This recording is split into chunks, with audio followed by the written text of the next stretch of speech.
Hi, my name is Ray. Welcome and welcome back. I am honestly so happy to have you. Today I really wanted to talk about what does it mean to truly know yourself. So let's get real for a second. How often do you stop and think to yourself, who am I? Like beyond all of the surface level stuff like your name, your favorite color, your hobbies, who are you at your core? What drives you? What scares you? What makes you you? For me, this question wasn't something I had deeply thought about up until this year. And honestly, it hit me hard. Life forced me to face it, and obviously it wasn't very pretty. I realized I didn't know myself at all. I was just existing, going through the motions, living as a version of me I thought other people wanted. So today I want to take you on this journey of figuring out what it means to truly know yourself, why it's so terrifying, and what we can do to figure it all out. Because if we don't know who we are, how can we ever feel at peace in our own lives? Let's break this down. So we're made up of layers. There's the you that your friends know, there's the you that your family sees, and then there's the version of yourself that maybe only exists in your own mind. But which one is the real you? Is it the person you are when you're alone, with no one watching, or are all of these versions of you equally real, just in different ways?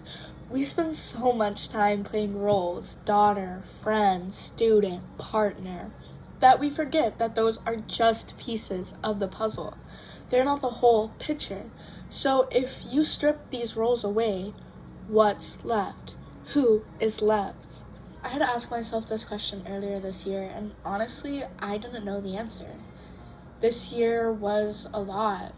I lost not only my partner, but my best friend. It was like my whole world around me came crashing down all at once. Suddenly, the people I had leaned on, the ones who had shaped so much of my day-to-day life, were gone. And for the first time, I had to face myself completely alone. At first, I thought the hardest part was losing them. But the truth is, the hardest part was realizing I didn't even know me. In my relationship, I had bent and molded myself into someone I thought they needed. I became a version of me that I didn't even recognize. I made myself smaller, quieter, more agreeable. And when it all ended, I felt like I was staring into this empty shell of a person. It was terrifying. I didn't just lose them, I lost who I thought I was. And that kind of loneliness is different. It's not about missing other people, it's about missing yourself. I remember one night sitting in my room and just saying out loud, I don't even know who I am. And that's the moment I realized I had to start over. Getting to know yourself is scary. Like, really scary. There's a reason so many people avoid it. When you start looking inward, you have to confront the parts of yourself you've been hiding, the insecurity, the regrets, the things you don't like about yourself. For me, I had to face the fact that I spent years letting other people's needs define me. I didn't speak up for myself. I didn't prioritize my own happiness, and I had to sit with that. But here's the thing. Ignoring those parts of yourself doesn't make them go away. They just keep popping up until you deal with them. I think a big part of why we feel disconnected from ourselves is because we spend so much time living for other people, whether it be trying to be the perfect partner, the ideal friend, or the successful version of yourself that society expects. We lose sight of who we really are. For years, I thought my worth was tied to being needed by others, and when those relationships ended, I felt like I had nothing left. But that was the wake-up call I needed. Losing those people was the wake-up call I needed to become the better version of myself, to learn about myself, to grow. Another thing that definitely makes self-discovery so hard is that we're always changing. Who I was last year is not who I am today. Who I was last month is not who I am today, and that's okay. But it's also frustrating because just when you think you've figured yourself out, you grow, you evolve, and suddenly you're back to square one. But maybe that's the point. Maybe self-discovery isn't about finding a fixed identity. Maybe it's about learning to be okay with the process. Maybe it's about learning that it's okay to grow and change and be a different person. You don't have to stay the same. You don't have to stay stagnant. People change all the time. That's okay. That's the fun of life. For me, the first step in learning who I was for me to learn how to be alone. And I don't mean just physically alone. I mean emotionally, mentally alone. No distractions, no phone, no music, just me and my thoughts. At first, oh my gosh, it was awful. I'd sit there and all the feelings I'd been running from would just hit me like a wave. But over time, I started to feel more comfortable with myself. I started noticing patterns, what makes me happy, what drained me, what I'd been avoiding. And slowly, I began to feel like I was reconnecting with that person that I had lost, that person I couldn't see anymore, feel anymore. I also started journaling, which I know a lot of people talk about, but it genuinely is helpful to have a journal that you're not scared of other people seeing, because for me, that's this journal. I write every dumb thought I've ever had.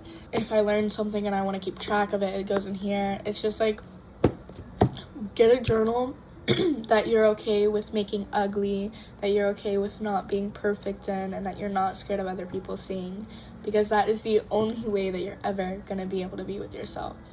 But the questions I would ask were kind of, what do I enjoy doing? What kind of person did I want to be? What parts of myself am I afraid of showing the world, and why? The answers weren't always clear, but the act of asking these questions was so powerful. It forced me to be honest with myself in a way I hadn't been before. I realized that I had been carrying all these stories about myself, stories like I'm not good enough, or I have to be this certain way to be loved. And those stories they simply weren't true. They were just things I had picked up along the way. Letting go of these narratives was one of the hardest but most freeing things ever. Even letting go of the past trauma that I had let rule my life. Letting go of the people that I had let rule my life. Those small things that I really wasn't even thinking of. But allowing yourself the freedom of letting them go and letting them be in the past, it is the most amazing thing ever. It's genuinely so amazing. When you start to know yourself, you stop relying on other people to fill the gaps. You stop looking for someone else to make you feel whole, because you realize you're already complete. That doesn't mean life automatically gets easy, because it doesn't.